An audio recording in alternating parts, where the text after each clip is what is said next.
Hello and welcome to this webinar about training intensity. So we've already talked about F.I.T.T Principle and we broke down frequency. So now we're going to talk about training intensity. So let's get into it. Cool, so what is training intensity? Basically it's how hard you are working compared to your maximum amount of effort you can put in. So a good way to think about it is your RPE scale, and I will do a video on this later, but basically from a scale of 1 being very easy, 10 being the hardest thing you can do, where on that scale are you finding this exercise, this session, this program? So think about how hard you're working compared to your maximum capability. So yeah, your RPE scale, so rate of perceived exertion or rate of perceived effort, is a good way to measure how hard you're finding something. Cool. It links to other F.I.T.T principles, as does everything. So the level of your intensity is obviously going to impact your frequency. If you're training very, very hard, your sessions are going to be a lot less frequent through the week because you're working at such a higher level of effort and output. It's going to impact your time because you can't train at maximum capacity for a long period of time. Think of if you were sprinting, you can sprint for maybe 10 to 20 seconds because it's max output, and that's like athletes sprinting at 20 seconds. It's hard to sprint for 10 seconds, 100% effort and not want to stop. So if you're training very, very hard, the time of your session can be reduced because the level of intensity is higher. You can't keep that level of intensity that's high for that long. So if your intensity is super high, your time is going to be a bit less. And the type of training is definitely going to impact the type of training you do. So with weight training, cardio training, you can push the level of intensity higher with the faster you run, the further you run, the type of terrain you run on. With weights, it could be the types of exercise you're doing, the weight of exercises, the volume of weight you're lifting in each exercise and each session. So it all links into each other, and we have to take everything into consideration to make sure that it's a nicely balanced workout. Your training goal is important when we think about your intensity as well. As I said before, if you're a new gym goer or you just want to feel a bit fitter, a bit healthier, your intensity doesn't have to be 9.5 out of 10 every single session. So we're not going to feel like training every single day, and that's fine. The most important thing is that we get to training and we go and do something. So even if we go at like a 50% intensity level of working out, that is going to give us more benefit than not going at all. If we compare that to an elite athlete, they're going to have to train at high intensity in the build up to their competition, race, event, or whatever it is. So their intensity is going to have to be a lot higher than ours if we are just looking to feel a bit better, get a bit fitter, get a bit healthier. We don't have to go 95% of our max effort every single session. So your goal is always going to be important.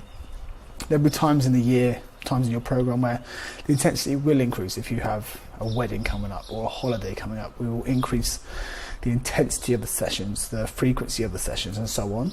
But that is all linked to your training goal. Training age, like I said before, is how long you've been training for. So in the beginning, your intensity may be lower because you're learning techniques. You want to get the technique right, the form right. You want to make sure you're doing things safely and properly and feeling it in the right areas of your body. When you're focused more on technique, you're not pushing the weight as hard. The intensity is a bit lower because your focus is on the technique. As you become more developed in training, you're confident in your technique, you know how things feel and what muscles are working, you can start to increase the weight, increase the reps, increase the change the tempo, increase the volume. These are going to increase your intensity as you go. So your training age is always going to be a consideration into your training intensity. And risk versus rewards. This is something that I see a lot of the time. So guys in the gym always going for their 1 rep max, trying to see how much they can bench press, how much they can deadlift with, and then usually terrible technique.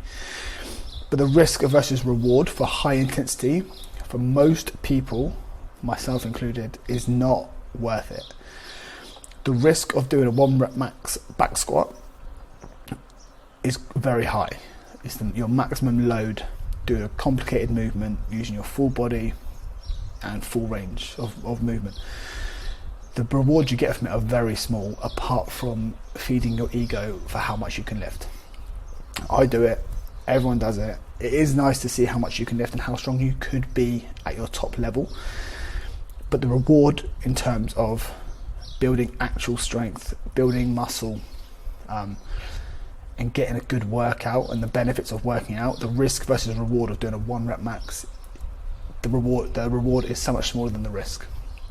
Same as running. If you were going to run and try and be at PB every single time, the risk of injury or risk of burnout is so much higher compared to the reward of actually hitting it, that you're better off training at maybe 80%, 90% of your effort in a run and building that up over a few weeks, because that training will build up a good level of stamina, speed and power, and then when you can build that up and increase the intensity, and you can peak at a race or at a 5k run or whatever you're trying to do, you can peak it at the right time to increase your intensity.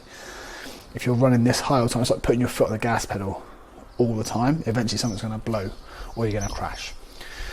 So the risk versus reward, in my opinion, is not worth it for most people. Athletes and especially power and strength athletes, they have to do it. That is their sport. But for the rest of us, that's not really worth the risk of injury. And recovery. So training as hard as possible is fantastic, but if you can only train as hard as possible once per week and the other 2 sessions are pretty shit because you're knackered, it's not worth it.